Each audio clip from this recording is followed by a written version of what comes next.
السلام عليكم ورحمة الله وبركاته. أبو ليسو وفرقد يرو فيكم برباتي ست يو بكت يرو بقنا برباتي ست فيكم دفا يرو جتشون برباتي ست يو تيتي يرو تا وندر كما تهوتي أولي في قد تكفون دفا تيسيتشي إركتا تكلي موغان كامني كفاتي إيه راجرا وفقهن تكل فتملي وفقهن تكل فتن تولملي جرون أبتني أولادو بوتان جرت هنجي فنو بربادا كورما تنفدو جتشون واني ملي أجيفت وصومنا نمان كبندورة منكي ديم أوروبا جلا بافد وصومنا ورماني جارين دورة utubaa mana keetii dalga daaqaa jiru sirreeffadhu. Ilmi namaa haala lamatti jira. Inni tokko qalbii ta'e qulqulluu ta'uu arginaan si jaallata, si kabaja, obboleessaa fi hiriyaa si godhachuu barbaada. Inni kun sitti kalaahee qalbiin ta'e qulqulluu ta'uu si arginaan dhara dhugaa sitti fakkeessee cubbuu sirratti raawwatuudhaaf si laallata. Ufeegaa deemi. وفرقد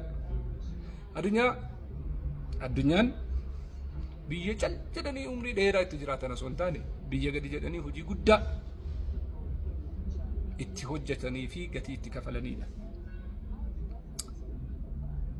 Aqliin nagaa hin qabne waan feete gootuuf wanuma feete hojjetteef yoo qeeqa tahe malee faaruu waan jedhamu tokko irraan dhageettu.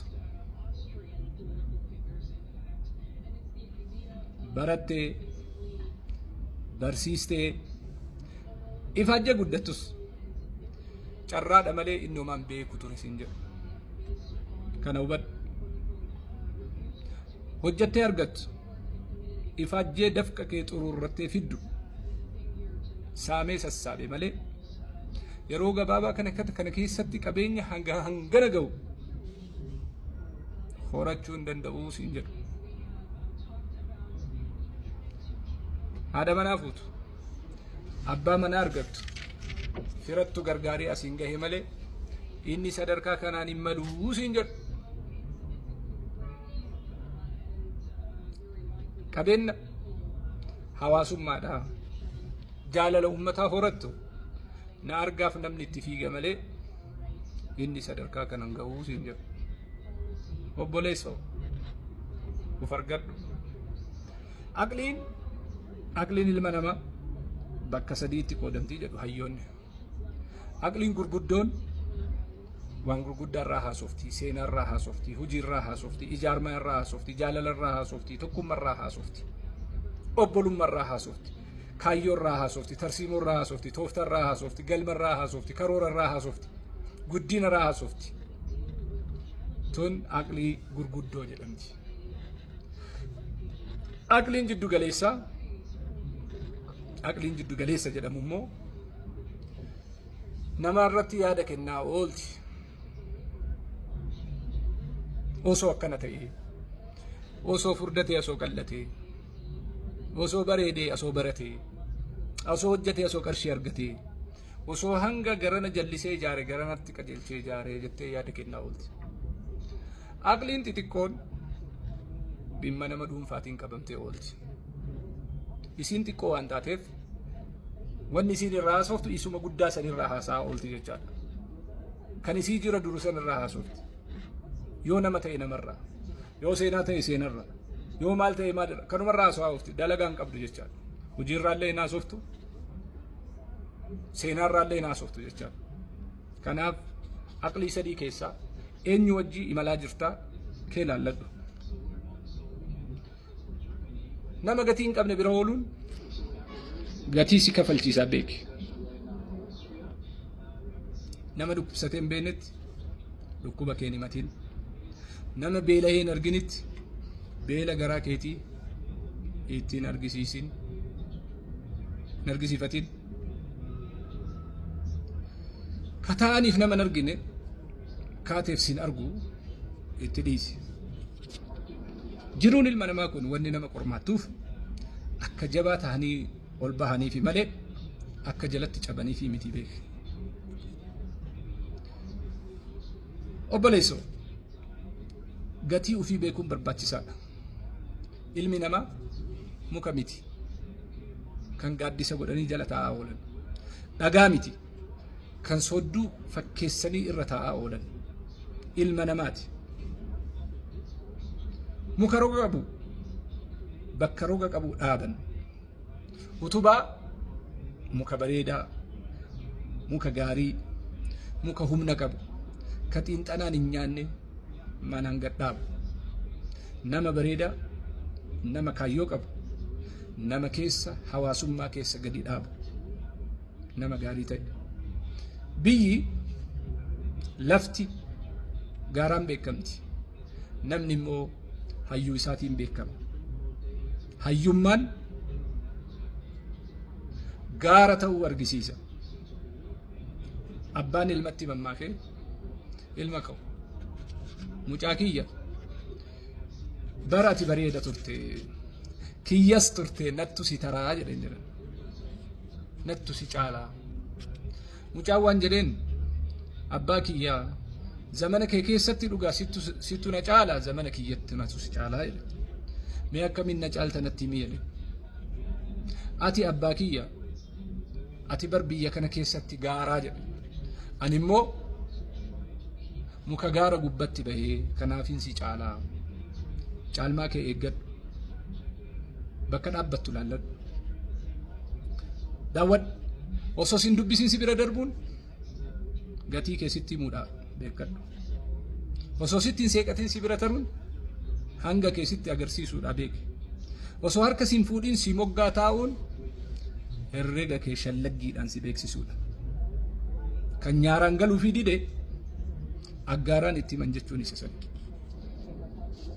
Umrii kee 20 qoosaan fixuu, 30 komiin qisaasuu, 40 hamiin balleessuu, 50 hidhii ciniinaa ooluun uf cunqursuu, 60 seennaan waan qaban goolabanii galaa tokko malee qabrii seenuuf qophaa'uun roog maleedha, aad maleedha.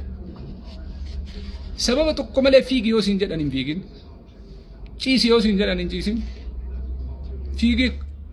Fiiguu kee dura maaliif fiigaa? Gaafii jedhu gaafadhu. Hangam fiigaa jedhii uf gaafadhu. Garam fiiga jedhii immoo ufitti himi. Yoo san hin taane ergannoo namaa taatee haftaa uf qusadhu. Sarara diimaa kaa'adhu. Yoo ati didde kan sarara diimaa sii kaa'utu sitti dhufa. Uf dhaqqabe.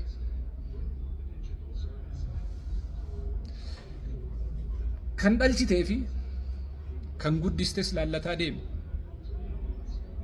Gowwaan mana keetitti guddate. Mana ormaatii sitti as dutaa eeggadhu. Kan si caala bultoo darbuuf, kan ganama galgala erbee buusuuf itillee jechaadha. Kan ciree hogguu inni ka'e korsoo jala kaa'u arginaan deebi'ee si nyaataa of eeggadhu. Tolchaa kennaa furdisa jettee immoo akka wanni harkaa qabdu si harkaan cinne of tikfadhu. Kan halkanii guyyaa maatii isaa abaaraa oolu. Kan ayichootii jettu akkana na godhe jedhu. Kan abbaa kiyyattu lafa qonnaa dhadhooggate jedhu. Kan obboleessa qarshii naa kennuu dide jedhu. Kan obboleettii tiyyattu akkas na godhe jedhu. Kan ganama hirribaa ka'ee distii fi jabanaa miilaan agaabalaa oolu. Kan qorii namni irraa nyaatetti sagal naanna'u.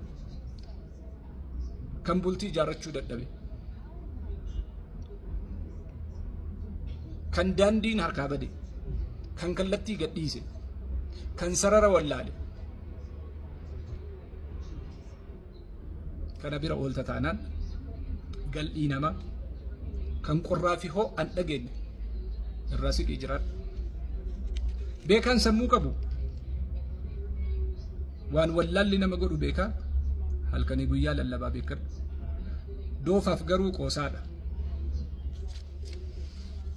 Dureessi aqlii qabu waan deegni nama godhu beekaaf qabeenya isaa olii fi gaditti facaasaa oolaa beeke. Doqni garuu na argaaf raabsa itti fakkaata. Waan lubbuun ufiitiin gammadu obboleessi ufii argachuun akka isa gammachiisu waan hin hubanneef itti koosa. Obboleessoo irra deebi'ee of argadhu. Eenyu akka taate of gaafadhu. Shallaggii kee baradhu. Madaala kee tikfadhu. Oolmaa kee sirreeffadhu. Oolmaa kee sirreeffadhu. Dhagaa fi gal'iin wal bira jiraattu beeka. Ibiddaaf bishaan waliin galanii beeka. Ho'aaf qabbanni tokkoomi beeka. Beekumsaaf wallaalli tokkoomi beeka. Luynummaaf jagnummaan tokkoomi beeka. Gootummaan kaayoo qabdi, karoora qabdi, seera qabdi, aadaa qabdi. Wallaalaa fi barnoonni tokkoomi beeka. Kanaaf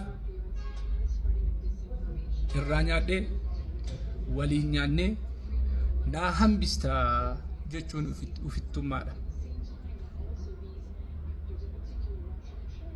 Kanaaf osoo qilee biraan sin gahin of qusadhu. Wassalaamu alaikum warahmatullahi wabarakatuh. Kirkira sammuu dubbisaa achirraa argattu.